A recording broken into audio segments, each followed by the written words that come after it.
island of Malta, European Union, sometime late in 2016. Businessman Jorgen Fennick explodes in rage after reading a blog. Enough! I want this Daphne woman dead. And summoned his trusted-eyed Melvin Thuma. Call in the Di Giorgio brothers. Boys, we need to meet. Boss has a job for you. Fennich's man Thuma gives an advance to the Di Giorgio brothers. Here is 30,000 euro. Rest 120,000 you will get after the work is done. Bidinija, Malta, Daphne Caruana Galizia's country house. Night of October 15, 2017. Keep a watch if anyone comes. They place a bomb under a charcoal grey Bisbo 108 parked inside the compound.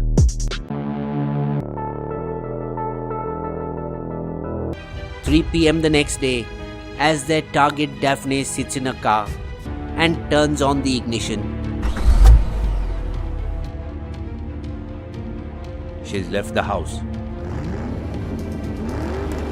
They activate the bomb.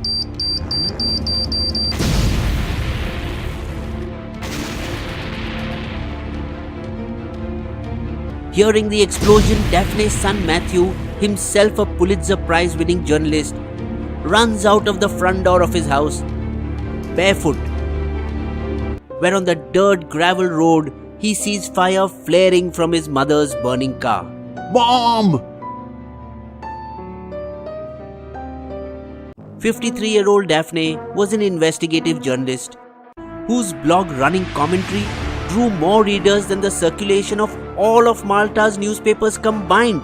At the time of her death, she was tracking at least 3 stories that showed massive corruption in Malta, with the needle of suspicion pointing straight to Prime Minister Joseph Muscat's office and his close circle, including businessman Jorgen Fennick, who was especially favoured by the PM and awarded rights to build a massive power station and supply gas to the island country, which they did via a wire scheme using Azerbaijan's state oil company SOCAR, who first bought gas from Shell for $113 million and then sold it to Electrogas Malta for $153 million.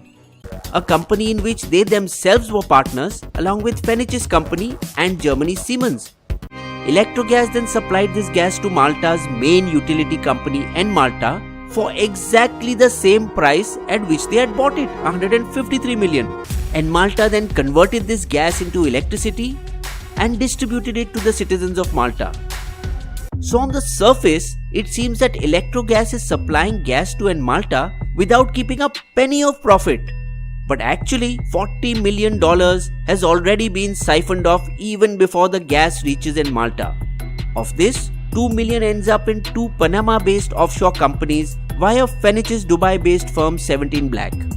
In 2016, Daphne blew the lid on these Panama companies, which turned out to be secretly owned by none other than the PM's right-hand men, Secretary of State Keith Schembri and Energy Minister Conrad Mizzi.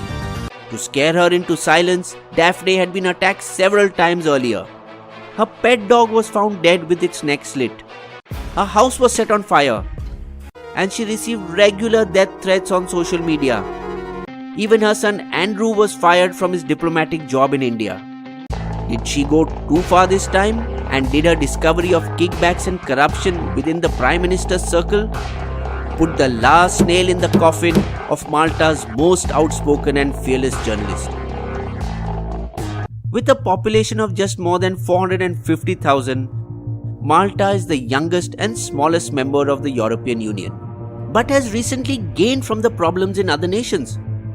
The 2013 banking crisis in Cyprus made Malta an alternative financial haven. Arab Spring prompted many European tourists to choose nearby Maltese beaches over Tunisia. Brexit will also advance Malta's effort to promote itself as a safe, low-tax, English-speaking jurisdiction firmly inside the bloc. It sells hundreds of passports at $1.5 million each to wealthy foreigners looking to buy citizenship as a backdoor entry to the EU. But it has also become Europe's main hub for online gambling, many sites being owned by Fennick himself. So while Malta has become richer, it has also become more corrupt. Daphne exposed this seamy side and was silenced. Continuous protests went on for a year after her so-called accident. Go, Muscat, go! Forcing the government over a year later in December 2017 to appease them by arresting the 3 hitmen, but leaving the real culprits untouched. Yet the protests didn't stop. In a show of defiance by the government, in November 2019, the Maltese army locked peaceful protesters in Parliament House. This act got the EU to take notice. We must appoint a delegation to investigate Daphne's death, and sent a parliamentary delegation to Malta. The Prime Minister of Malta should resign if he hinders the investigation. Soon the actual culprit was identified. But he tried to escape after receiving a tip-off from no less than the Prime Minister's Chief of Staff, Keith Schembri. The police has identified you in Daphne's murder. Get out of the country soon. But Fenech was not swift enough. Mr. Fenech, you are under arrest. When his boss was caught, Fenech's eyed Melvin Thuma knew he was next and tried to run as well. What is this? Why so much cash? During police interrogation, Theoma sang like a canary. I will tell you everything about Daphne Galizia's murder, but to get me a presidential pardon. Theoma's confession opened up a can of worms for Fenech, Schembri, Mizzi and Cardona. The ministers had to resign and were interrogated, and though named in the murder, they were not charged.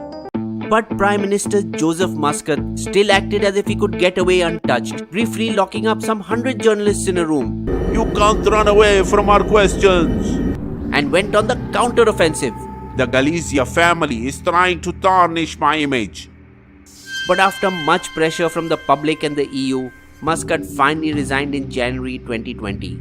The freedom of press and journalists are becoming easy targets of corrupt politicians, be it Jamal Khashoggi of Saudi Arabia, Ilham Tohti, the Chinese writer serving a life sentence, Esra Abdul Fateh, Egyptian journalist on hunger strike tortured and hospitalized, or Alexander Valov, the Russian journalist whose whereabouts are still unknown. Daphne's murder led to 18 international media organizations forming the Daphne Project that takes forward the stories she was working on. Bisbo is proud to support them.